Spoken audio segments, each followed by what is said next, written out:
Cede lievemente l'anticiclone Caronte, peggiora il tempo sulle nostre regioni dove sarà spiccatamente instabile. Vediamo il dettaglio. Sul Veneto tempo in peggioramento, come detto, molte nubi, rovesci e temporali diffusi un po' ovunque al mattino e poi solamente sulle aree settentrionali. Andrà un pochino meglio la sera.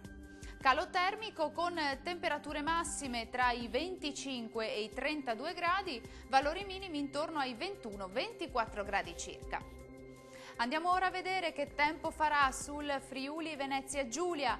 Una perturbazione da nord-ovest porta anche qui rovesci e temporali diffusi su gran parte della regione, più intensi sui settori settentrionali.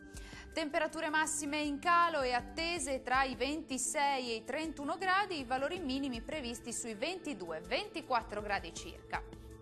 Raggiungiamo infine il Trentino Alto Adige, tempo decisamente instabile anche qui con rovesci e temporali diffusi un po' ovunque. Temperature massime intorno ai 28 gradi, minime sui 23-24 gradi.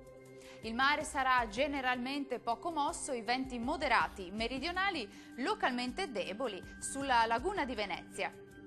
Per ora questo aggiornamento termina qui. Arrivederci.